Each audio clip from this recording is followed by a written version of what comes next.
Well, welcome to our first ever Unpresentable Parts Eve edition. Woohoo! I am Yay! Sam Hmm. Blake, and along with me is Jasmine Cherry. And Hi. we aim to make the unpresentable presentable. So, super excited to be able to have our first Eve edition today, and really happy to be here. How are you, Jazz? I'm excited too. I'm glad we're finally doing this. We're ready, and I'm ready to go. Oh, good. Well, today we are in our inaugural Eve edition. We are Hmm. going to actually talk about, I'll give you a theme here. This is us now. We're going to take some time to get to know each other, and you guys will get to know Hmm. us as we're growing in our relationship, getting to know each other. So we're super Right. excited about that. We're going to explore our identities, what makes us who we are. And so, just really kind of talking through that, what has really kind of marked our early life experiences. What, as do you want me to start? Kind of is grounded in. Well, I did want to say this before. I mean, you can definitely go first, Sam. I have no problem with that. But I think for all the listeners, as you're embarking on this journey with us, that it's just, we think it's essential that you guys do know us, and as we introduce ourselves and kind of set some of the context, as we'll continue to get to know each other throughout this year. So I'm excited about that. But you can definitely go ahead and take the wheel, Sam. Yeah, I can do that. But you know what? Let's go ahead and talk about the unpresentable things we feel today, right? What makes us Ah, what is yes. the yeah, what about us today coming into this podcast is Mm, unpresentable, or we'd rather kind of keep behind a hidden curtain and put our mm, best foot forward, right? yeah.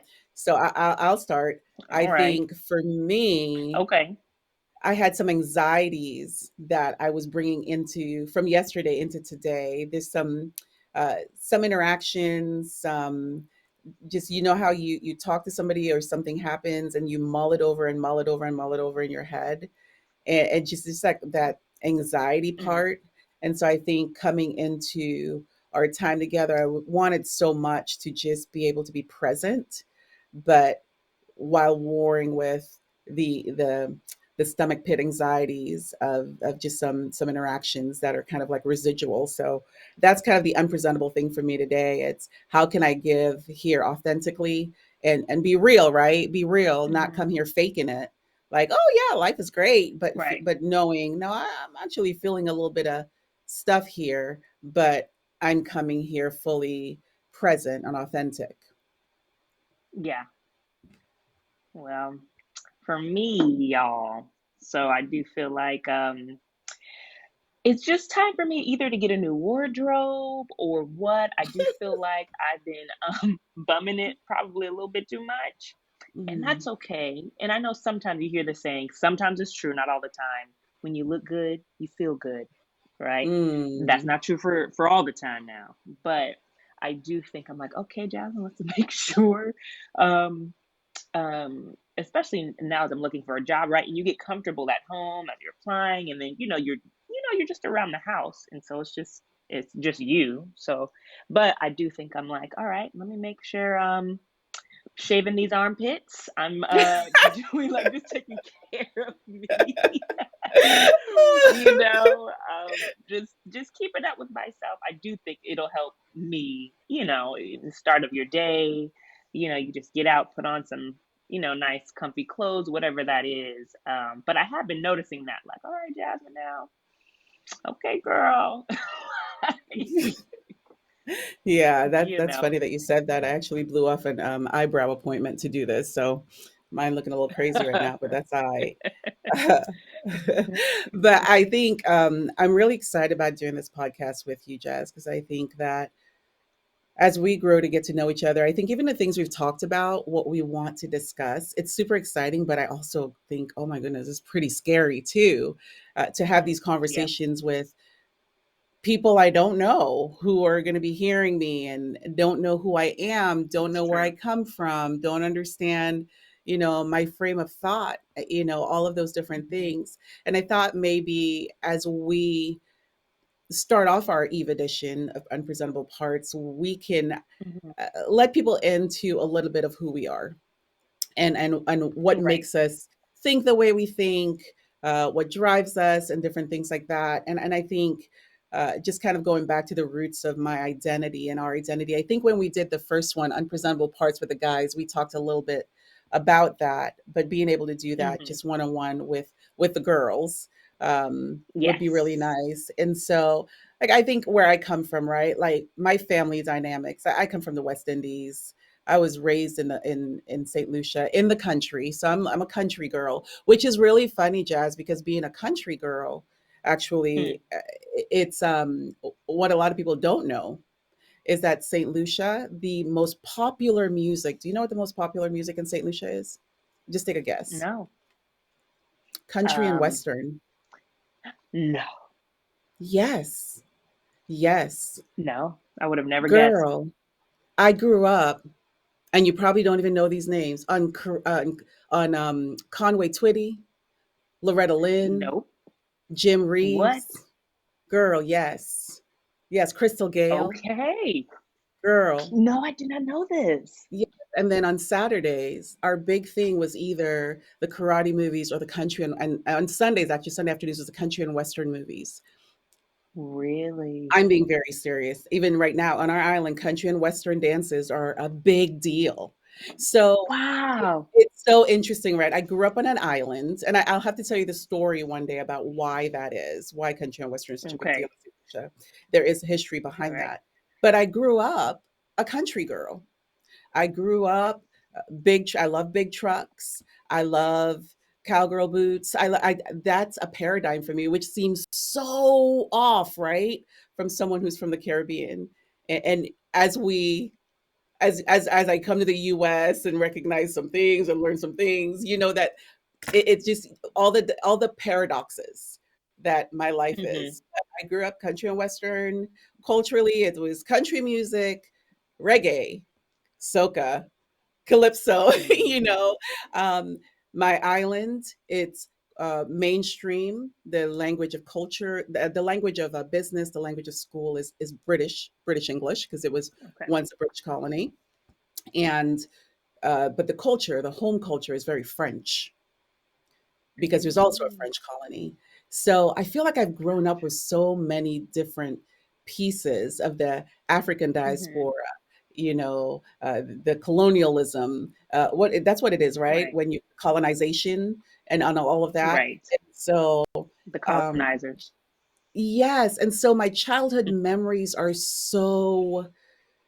they're so enmeshed with so much. And Hmm. I think as I have grown up in different parts, like coming into the US and having to kind of like figure out which one am I?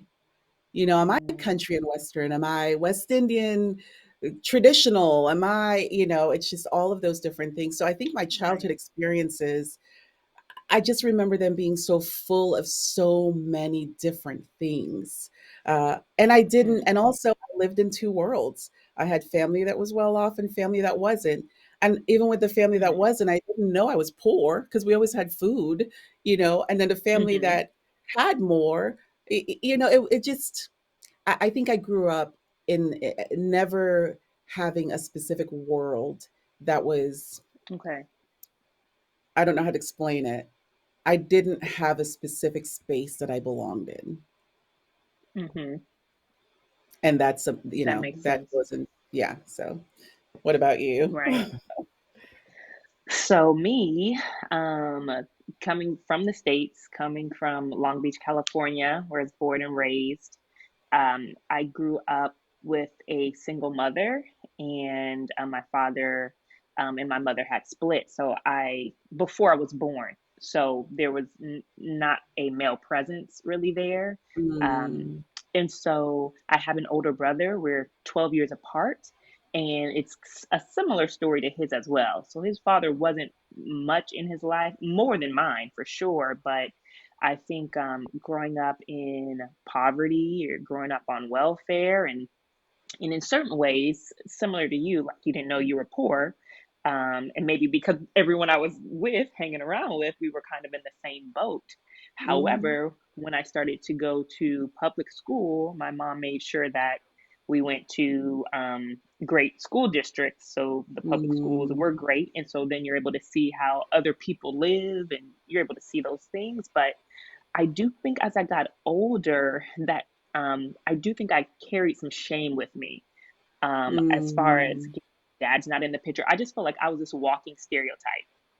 And knowing a lot of my family, right, we're raised in some rough parts, and a lot of my family is from Compton in LA, and um, we had some rough times, but we also had some great times too. But I think once I mhm, got into other spaces, I remember just being self-conscious about how do people see me? Will they see me mm, as this walking stereotype? Will they see me all the things I do not have? And I grew up with kind of fake it till you make it. Although we don't have it, either mm, act like you have it or act like you're about to have it or whatever. Like to so people, my mom was trying to probably create this pride in me, which is mm, great, right? All parents want that for their children, but I think it was hard to see the different worlds that I was in, and then being on the swim team, right? There's not a lot of mhm, black folks on the swim team. So mhm, then going over their other folks' houses for meetings and all this stuff, you see how other people live. I'm like, wow, and so I do feel like just having those two sides, and of course having friends. Long Beach is a very diverse city, so I had friends from all walks of life, and it was really great. But I don't know. It was hard to. I was trying to fight not to walk into the world feeling without, right? I'm already a minority. And then I feel like I have mhm, all these other things stacked up against me in other people's eyes. mm, So yeah, that was very interesting. And that really has played a big role in my life, or a big piece of my life growing up, even outside of high school. I remember just a real quick story for Greg and I, our wedding when we were in Kentucky. And it's so crazy. Like, I remember we're talking about the music and this, I remember just being so like, I don't want people to think we are ghetto with the music that we're going to play. And mm, I was so like obsessed on that point. I'm like, wow. So it mm, didn't really occur to me until years later about that, but just seeing how those things played, like as we are going to bring all different types of people, how are they going to view us? Are they going to view us mhm, as these hooligans? But mhm, I'm like, wow, it's our wedding. It's about us. Why am I thinking about what everybody else thinks about our culture and what we like? If they don't like mhm, it, they shouldn't be there. But so mm. things like that have definitely played a role in my life. Yeah, that's really good. I love that you went so deep with that, Jazz, and was just so vulnerable with those parts of your life. And I think even as you talked about the societal stuff, because I think there's that at your wedding, how that played into it. Because I remember Right. coming to the US, I came to Florida when I was 14 years old, 10th grade. And the school I went to was Colonial High School. And Colonial High Mm, School at the time, they had split the following year, but the year I came into Colonial High School, it was, you got to understand, Florida, what it is now, Orlando, what it is now, because I was in Orlando, it is mm-hmm. not what it was then. And No. I had to grow into that, right? Remember, I'm coming from country and Western. I come Mhm. and Caribbean as well. So it's a very a big blend. So I come to the US and my high school is it's like half of it is are Hicks and Mm. the part Okay. of it are Puerto Ricans and Mm. black kids, black American kids. I was at the time I was the only West Indian Mm. student Wow. that I was aware of in my high school. There was one Mhm. more kid that I would later learn had Jamaican roots, and we actually became good friends. But Right. and I bring this up to say I connected with the Hicks because that's Mm. what everybody called them. That's I'm not trying to be all, but that's what in high school that's what we Mhm. were. It was like the country and western kids. Because in Mm. high school you have your labels, you know, and Right. so I Yes. connected with the Mhm. kids who were country and western who because there was that similarity, but it alienated me from the African American kids, Mhm. and Yeah. it just it was so hard coming in and fitting in.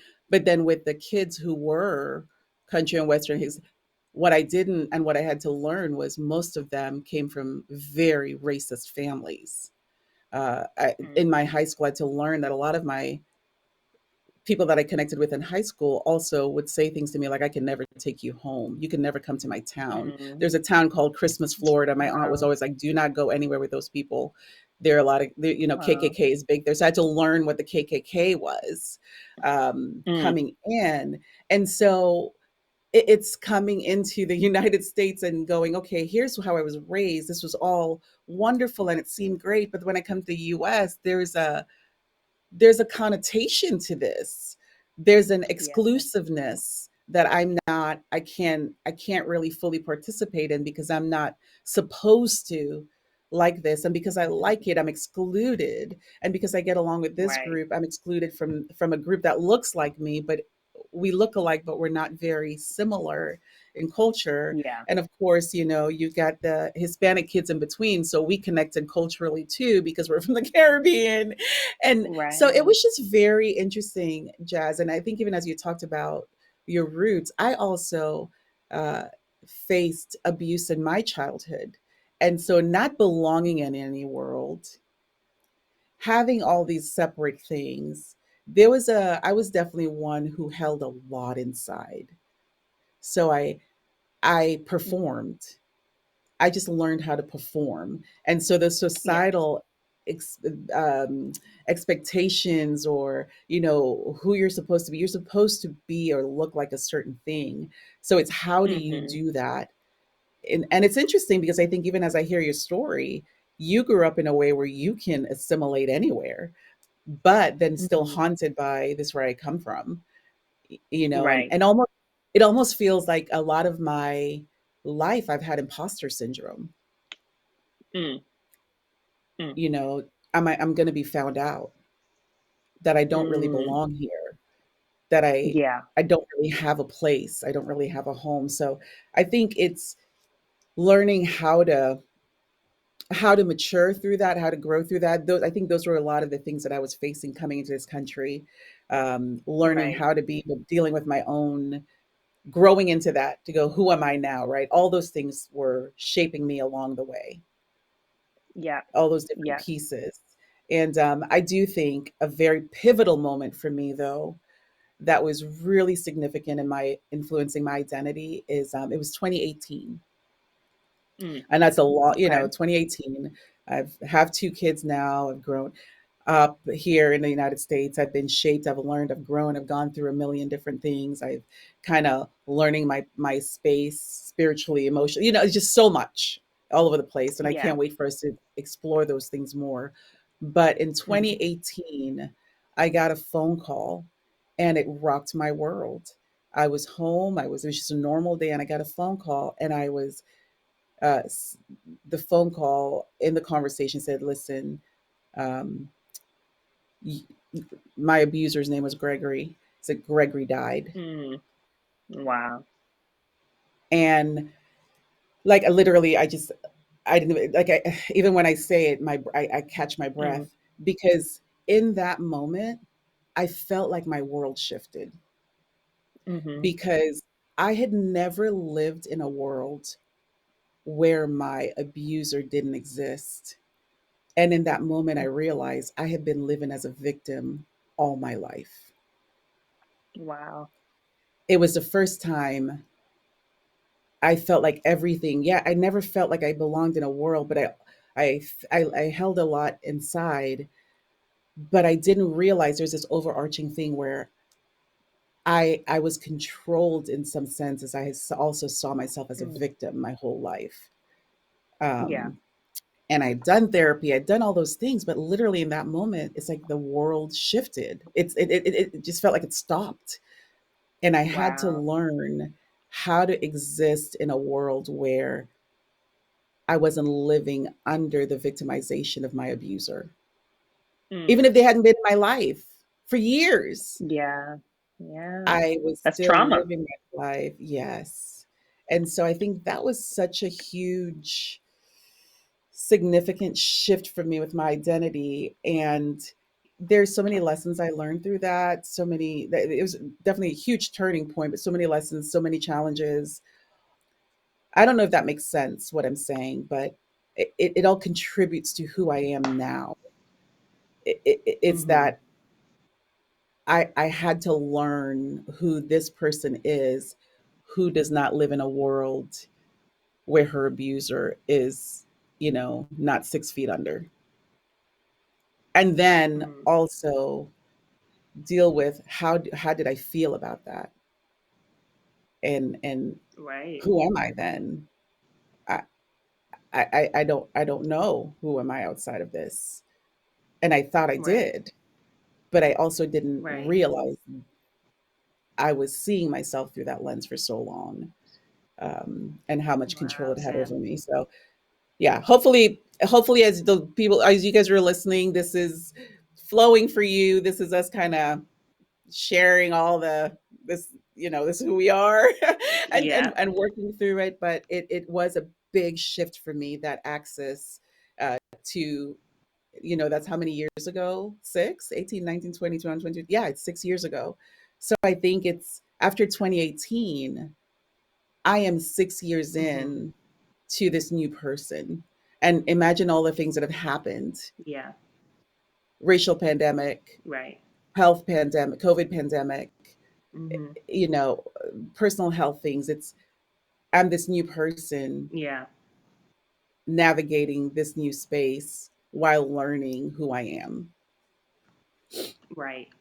I know you would think, or most people would probably think you would just be celebrating, right?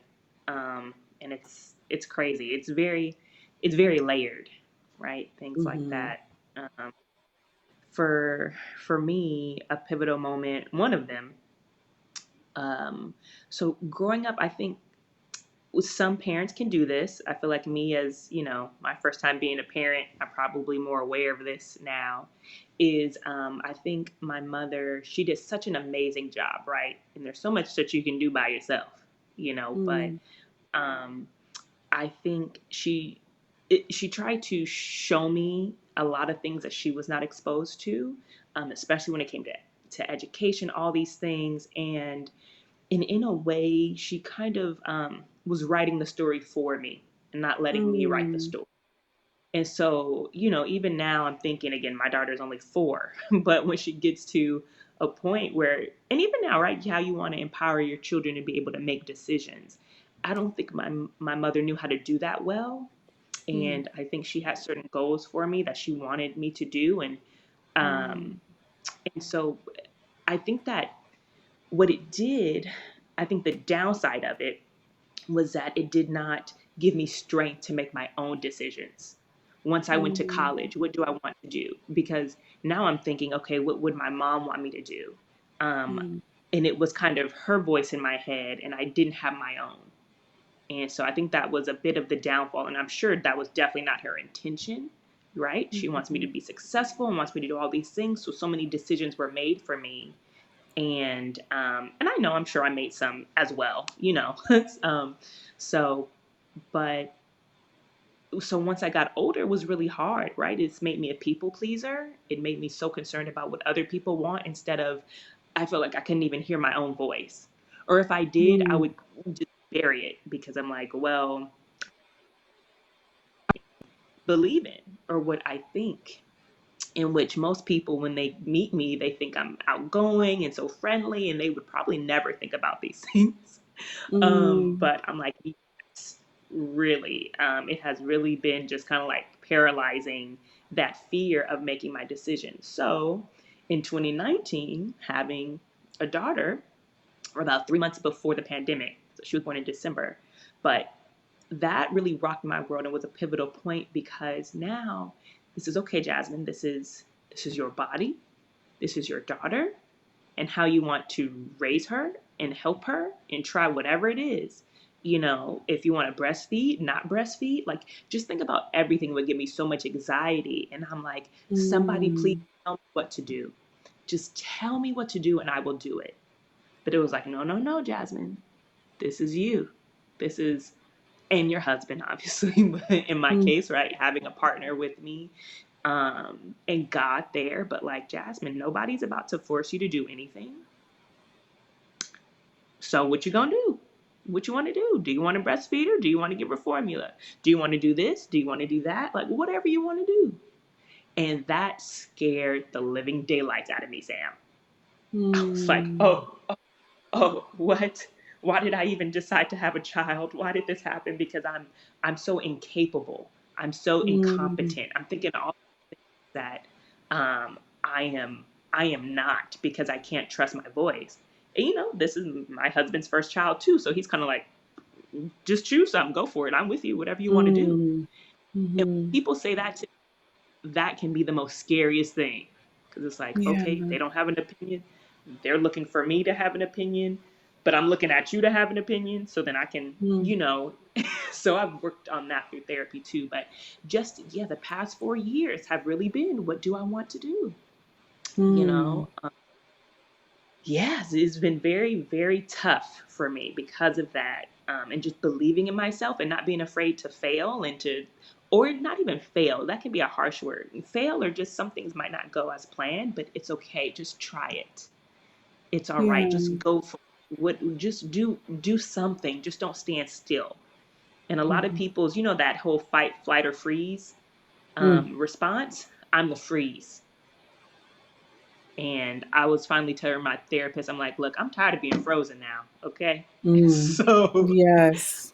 so yeah, yeah, I'm still working through it, but I've come a long way. But I definitely feel like having a daughter was the thing where it's like, wow, Jasmine, you know, what do you want to do? Mm. That is really, I think a lot of women feel that, Jazz, because and it goes back to that imposter syndrome. I think a lot of women feel that, and I think I love that you talk about the people pleasing part, because and you say, oh, people wouldn't think that about me. Girl, I get that. I get that. I work in the ministry. I help women sit and study the Bible with women, help families. And it can feel, especially uh, prior to 2018, that imposter syndrome, it can feel like that because you're coming into Mm, that room and you're supposed to know what to do. You're supposed to know what to say. You're supposed to, yeah. and then you try to do that and then you make colossal mistakes. And now you feel like I never belonged anyway. I should have never Mm, been there. I shouldn't have even been, and it's that cycle, kind of like what you're saying. And I think when you say the freeze flight, the fight, flight or freeze, interestingly enough, I like you, I'm a freezer. I mm. freeze. I am Wow. frozen. Now you wouldn't Yeah. know it on the No. outside, because on the outside I'm fighting you tooth and nail because I was trained to fight. My grandmother, growing up, my grandmother would say I was because looking back, it makes sense, right? I had so much anger inside. I was so frozen inside from my pain, from my, abuse, that nobody else knew, didn't feel Mm, protected, didn't feel like I was a fighter. I fought everybody. You look at me wrong, I'm fighting you. Talk about my mom, I'm fighting you. And funny thing, guys, I never fought girls. I always fought boys. My whole life I fought wow. boys, and it makes sense Wow. now, but it didn't Wow. then.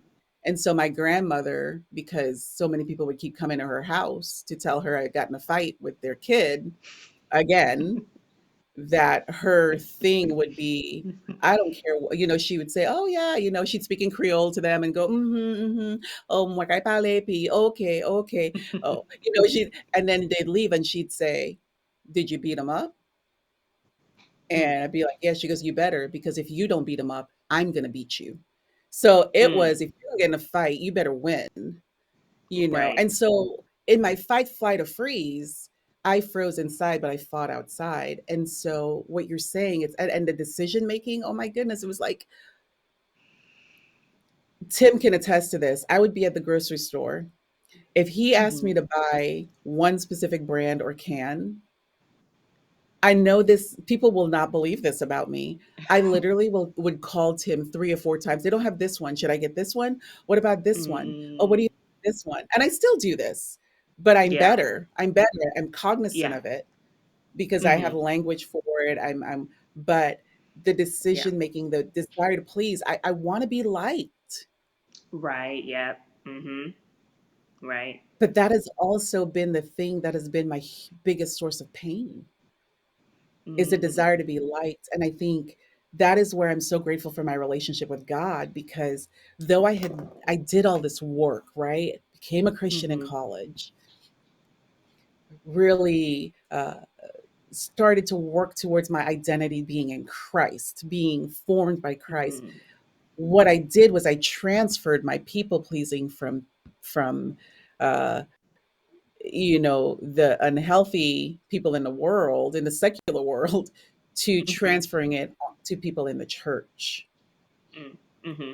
Yep. And so my people pleasing didn't stop. It just made me a really eager leader, which was Hmm. unhealthy, Yeah. because my motivations were to please the people that were leading me. Like, I want to be good for this person, and not realizing how much, once again, that the idolatry, right? Hmm. That my identity, Wow. there was so much idolatry ladled in it, because if I did a lesson, I want to make sure, does everybody feel good? Are we all good? No one's Hmm. really mad. And it was a great Right. lesson. And Sam, it was good. It was good. It was, I needed you to like that. I needed you to be moved by that.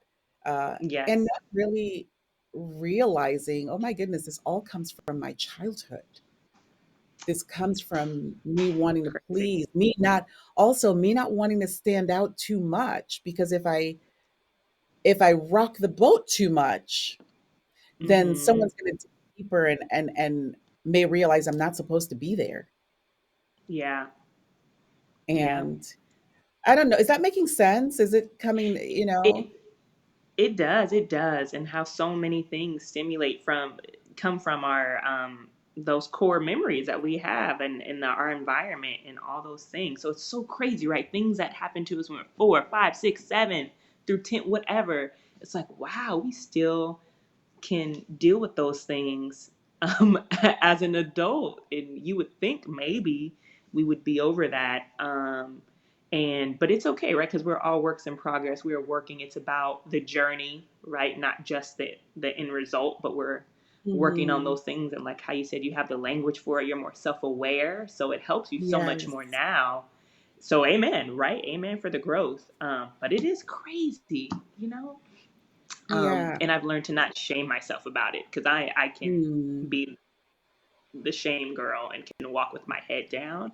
But it's like, here's those unpresentable parts, these things about me, Yes. but I'm Yes. But, okay. Like we all have unpresentable parts. honestly, Jazz, sometimes I think you mentioned something. You said shame, right? Brene Brown. I love Brene Hmm. Brown. I don't know if you've ever read her stuff, but she has this quote where she says, "Guilt says I have done something bad. Shame Mm. says I am bad." Our bad, yes. Hmm. And Hmm. I'm a quote girl. I pick up quotes all over the place. I love them. I probably have a million Pinterest quotes saved. I don't know what I'm going to do with them. I don't know what I'm going to do with all these quotes. I'm going to find a way to use them. But I love that you said that, because it also, you realize why a lot of my people pleasing, a lot of that came from shame of Mm. that I wasn't good enough, shame Yeah. that and it just, it's, you don't realize it.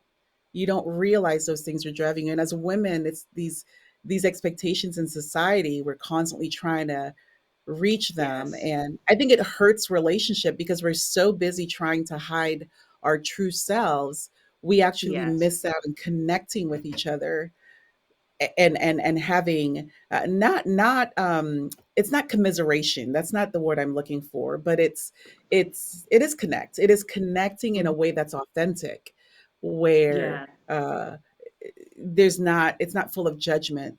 And I think we miss so much of those spaces because we're Yeah. so afraid. We have so much shame. We look at ourselves as bad. I know I'm bad. I am not, I have done something bad. I'm bad. Yes. Muddle over. I make a mistake and it's no longer I made a mistake. It's I am a mistake. I am a mistake. Mhm. Yep. I've completely messed this up. And so it just, which is really interesting. Like we got a puppy recently, and you can see how this thing comes into play. I didn't know to buy a smaller kennel for the puppy. Okay. So we had too big of a, the kennel was too big. And so Okay. trying to train the puppy, I had already made at least three different mistakes. And in my mind, it was like, I am a mess. How could I do this? How could I Mm. not know this? How can I, I've totally messed this puppy up for life. Here I go again. Mm. And it's just so ridiculous how quickly, you get healthy, but how quickly Yeah. you can go Yeah. right back to the what someone would call stinking thinking. That Mm. I am bad, I am not good at this, I am not just at this, but I'm not good at anything. And Right. just kind of going back to, wait, God has given me so many, which is, we're coming back to the faith part, right? How do I, and how have I been trying to use my new identity in Christ, and really, Yeah. uh, how God kind of opens your eyes to see where you're at. And I love that, right? Because He's Mhm. so patient. Amen. Because literally, I'm Oh. 27 years old spiritually this year. I mean, it it was 20 years of me, like 21 years of me being like this. Mhm. And I thought I Yeah. was good. And how so girl, I thought, oh, look at me, I'm spiritual, I'm helping people, while I'm having imposter syndrome, but I'm thinking I'm a good Christian girl. I'm just, Mhm. and people are looking from the outside thinking she's so spiritual and she's so Yeah. strong and she's so, and it's not like those things are wrong. It's that, yeah, Right, no, right. I can, it's like learning, kind of like in this journey, this new six year of my 27 years. uh, it's this journey where we have more information now. We have Mhm. more willingness to go to therapy now. I mean, I've been doing Right. therapy my whole life, I feel like, but a deeper depth, a deeper understanding, a deeper acceptance of it. So we're Yes. learning we can hold all those spaces, right? I can be strong and I Right. can be weak. Yep. Yep. I can be You be both. confident, but I can also be insecure. And that dichotomy isn't Mhm. necessarily a bad thing. It's this Right. paradox, right? It's not a bad thing. It's that Yes. kind of going back to, okay, now I am actually understanding a bit more. Oh, when I am weak, then I am strong. It makes more sense to me in Christ, right? I can apply that to Mhm. my spiritual doctrine is starting to shape me in a different way, in a healthier way, because I'm healthier Right. emotionally. I'm healthier Right. spiritually. I'm not being defined by my abuser. Yeah. Who Yeah. knew Absolutely. that, there's a scripture, I believe it's in Kings. I can reference, sometimes I make a horrible job. So if someone's listening and they know what it is, where it is, fantastic. But it talks about how at one point the Israelites worshiped other gods alongside God. Mhm. And I realized, Mm. whoa, I have been worshiping Deep. my abuser. He was Lord of my life, even Mm. after I made Jesus Lord of my life. That Mhm. my motivations, my life, my decisions were still being controlled to some degree by him, and I hadn't fully given it over to Christ. And all those experiences that made me who I am, along with the Mhm. abuse, God was working to refine it. And He was putting me in spaces where I can identify with many different people. I can connect with many different people. It's not that I was an imposter. It's that God gave me several different Mhm. avenues and experiences that Yeah. I can sit with the super wealthy. I can Yeah. sit on a dirt floor with the super poor. And it didn't mean I was an imposter. It didn't mean Mhm. I was not authentic. I could be authentic in all those spaces. Yeah. But life labels us and tells us we need to be this, we need to be that, we need to be here. Mhm. We either need to be in this clique, like when I came into the United States and as a high school, I couldn't be with the Hicks, or I had to Yeah. be with the Puerto Rican kids or the black kids because I look like the black kids, or I identify with the Puerto Rican kids culturally because of the Caribbean. And coming into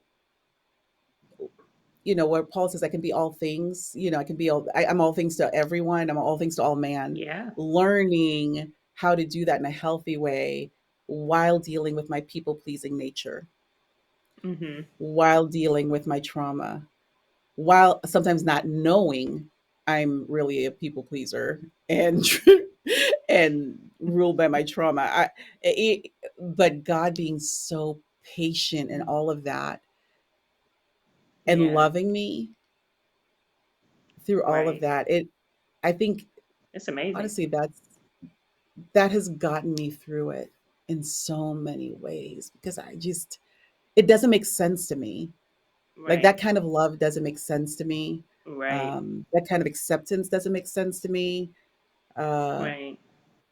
it, it, I can't wrap my head around it, but I know that me, this person now, it's not who I was 6 years ago.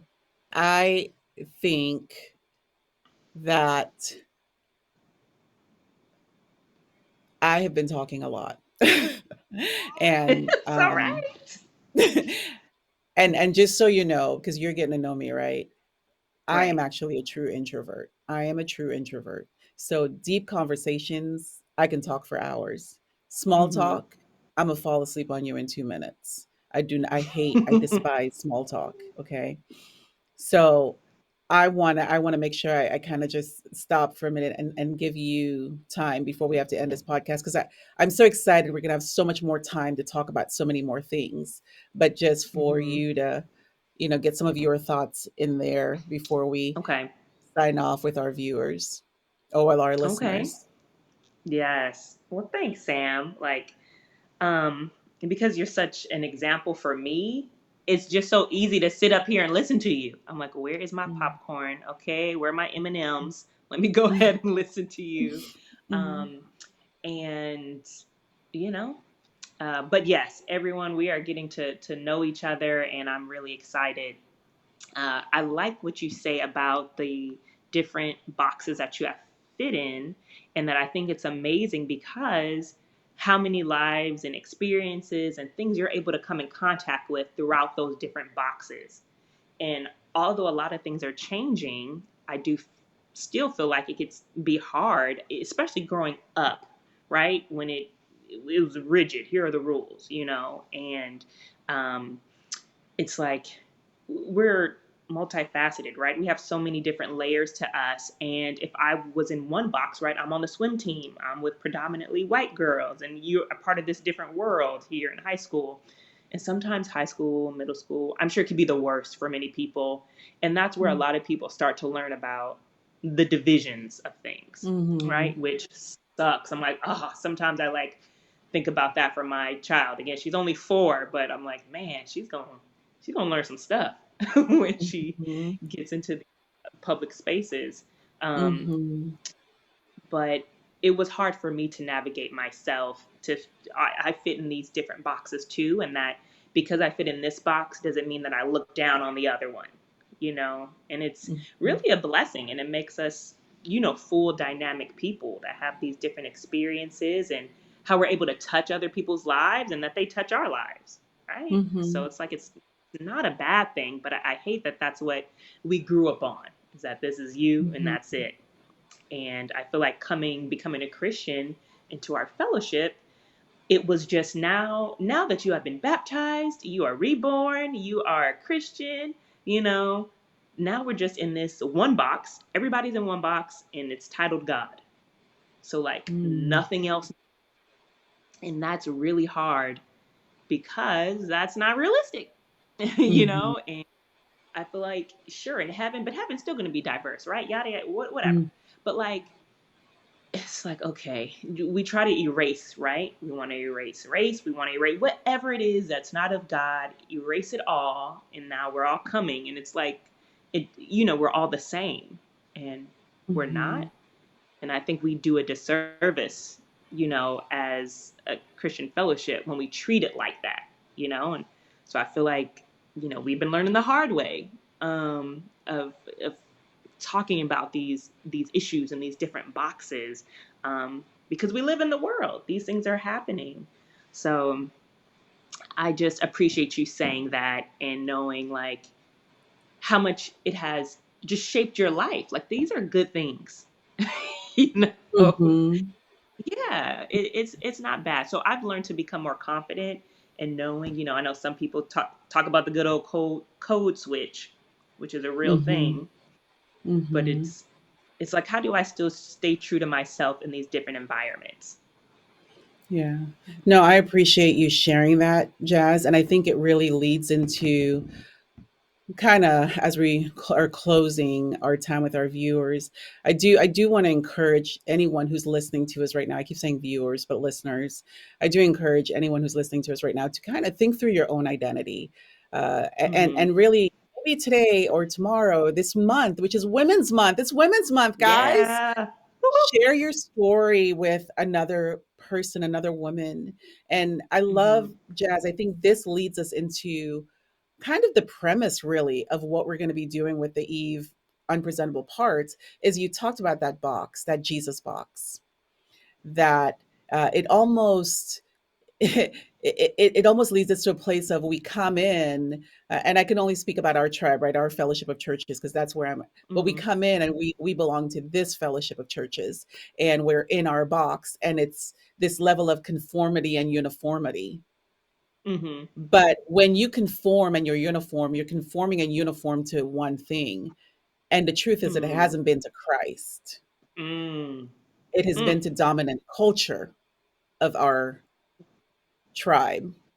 Yeah. And I Wow. say that to say, coming from what I come from in the Caribbean, my dominant culture of language, of education, and Mm-hmm. even uh, it was British and French, and Yeah. then country and western, So there were things that influence, and you conform to, and we can do the same thing in the church. We come in and lose all the parts of us. You've lost many parts of you, or left it Right. behind, right? And Right. so as we are doing this podcast, we're going to talk about how to hold all those spaces, how to be fully you in your Mm-hmm. community, in your tribe.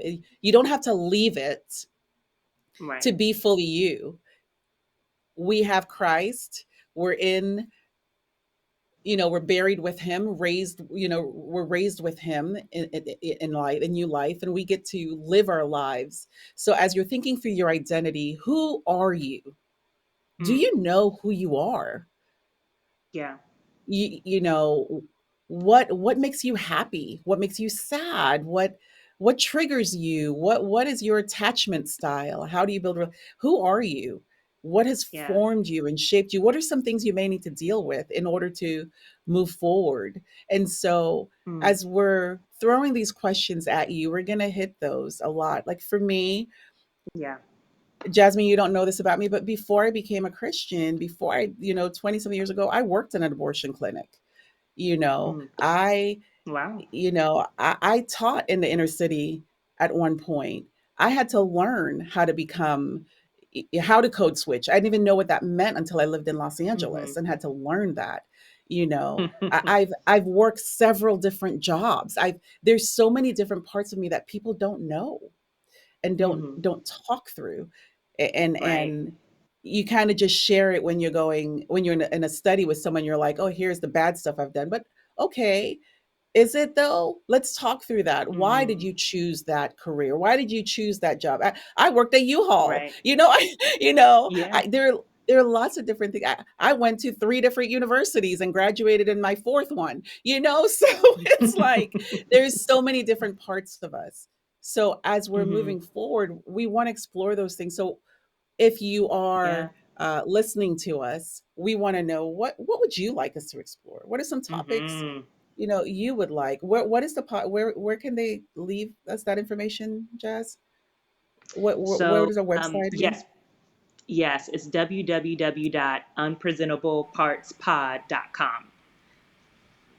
And you can go there, you can comment on the episode. You can also talk about things that you do want to hear, that you do want to discuss. And we really want to create just a safe space for women and women of color too to talk about their experiences and as we share ours. So we'll get into it. We do want to talk about gender roles, and we want to talk about sexuality, and we want to talk about abortion, and we want to talk about mental health, physical health. We want to talk about it all and our perspectives and what we've been through.